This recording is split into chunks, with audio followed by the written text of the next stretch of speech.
अरे अब कुछ मत पूछ विमला, लाख जतन करने के बाद भी महीने के आखिर तक हाथों में चमन्नी भी नहीं बच पाती। कभी अपने लिए कोई छोटी सी भी चीज लेनी हो तो 10 बार सोचना पड़ता है। तू सही कहती है, आमदनी तो बढ़ती नहीं, लेकिन दूसरी तरफ महंगाई दिन ब दिन बढ़ती ही जा रही है। राशन वाले का बिल, दूध वाले का उधार। अरे तुम औरतें बस इसी तरह जिंदगी भर रोती रहोगी। खुद के पैरों पे खड़े होने की सोचो, तब तुम्हें पैसों के लिए किसी का मुंह नहीं देखना पड़ेगा। अरे तू इतनी बड़ी बड़ी बातें कर रही है, तू ही बता दे हम क्या करें। हम औरतें चाहे तो कोई छोटा मोटा व्यापार कर सकती हैं, जैसे कि साड़ी बेचने का। सुधा की बातें सुन सब औरतें हंस पड़ती हैं। ना भाई ना, मेरे पति को ये सब पसंद नहीं है, वो तो मुझे मार डालेंगे। दूसरी औरतें भी विमला की बात से सहमति जताती है और साड़ी का व्यापार करने से मना कर देती हैं। अगले दिन सुधा अपनी सास से ये बात कहती है। बस अब यही काम रह गया था, सारा दिन यही सब सोचती रहती हो। अरे बढ़िया आई साड़ी बेचने वाली। तभी वहां सुधा का पति विवेक आता है।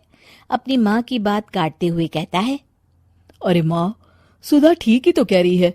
अगर ये साड़ियों का व्यापार करना चाहती है तो इसमें क्या गलत है? मुझे तो सुधा की बात पसंद आई। अरे मजाक है क्या व्यापार करना? अच्छे अच्छों की खटिया खड़ी हो जाती है। मैंने दुनिया देखी है। बेटा तुम लोग ज्यादा हवा में मत उड़ो, और फिर साड़ियाँ खरीदने के लिए पैसे कहाँ से लाएगा? तुम उसकी चिंता मत करो माँ, मैं देख लूंगा। अगले दिन विवेक अपने एक दोस्त से कुछ पैसे उधार लेकर साड़ी के कारखाने से बहुत सारी साड़ियाँ खरीद लाता है। ये लो सुधा, तुम्हारा ऑनलाइन अकाउंट बन गया है। अब लोग घर बैठे तुमसे साड़ियाँ खरीद सकते हैं। ये तो बहुत अच्छी बात है। हाँ, और इतना ही नहीं, मैंने इसमें सभी नई डिजाइन की साड़ियों की फोटो भी अपलोड कर दी है। अब बस तुम देखती जाओ। कुछ दिनों के बाद, नमस्ते, मुझे सुधा जी से मिलना है। ओहो, तू कौन है और मेरी बहू से तुझे क्या काम है? माँ जी, मैं सुधा जी से साड़ियाँ खरीदने आया हूँ। अरे बड़ा बेवकूफ है तू, इतना बड़ा मीना बाजार छोड़कर यहाँ साड़ी खरीदने आया है। तेरा ऊपर का कोई पेच ढीला है क्या? अरे माँ जी, आप नहीं जानती, आजकल ऑनलाइन का जमाना है, समय और पैसे दोनों की बचत होती है। तभी वहां सुधा आ जाती है। सुधा बिरजू को साड़ियाँ दिखाती है। क्या बात है सुधा बहन जी, आपके पास तो बहुत ही सुंदर सुंदर साड़ियाँ हैं। एक काम करिए, ये वाली दे दीजिए और ये वाली भी। छोड़िए, एक काम करिए, ये सभी ही दे दीजिए। सुधा की सास हैरान रह जाती है। अरे इतनी साड़ी का तू करेगा क्या? अरे माँ जी, मेरी बीवी पहनेगी। अरे कितनी बीवियां है तेरी? माँ जी आप भी ना, बीवी तो एक ही है। पहले तो मैं 2-4 साड़ियाँ लेने आया था, लेकिन अब पूरी 20 साड़ियाँ ले जा रहा हूँ।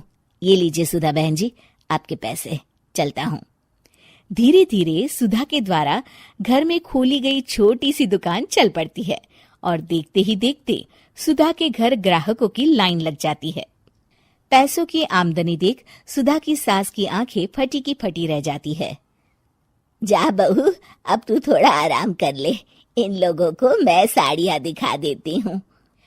माँ जी आप? अरे हाँ हाँ, अब जा भी। इस तरह सुधा की सास भी उसके कारोबार में हाथ बटाने लगती है। देखो सुधा, तुम्हारा व्यापार तो चल पड़ा। पिछले कुछ महीनों में इतनी कमाई हुई है कि तुम्हें यकीन नहीं होगा। सच? हाँ, और तुम्हें पता है माँ, दोस्त से लिया हुआ उधार भी चुकता करके अच्छे खासे पैसों की बचत भी हो गई है। सुधा की सास अपनी बहू और बेटी की कामयाबी पर बड़ा खुश होती है। बहू की तरक्की देख के मैं बहुत खुश हूँ बेटा। तूने साबित कर दिया कि अगर पति का सपोर्ट मिले तो पत्नी कुछ भी कर सकती है। जी माँ जी, आपने बिल्कुल सही कहा।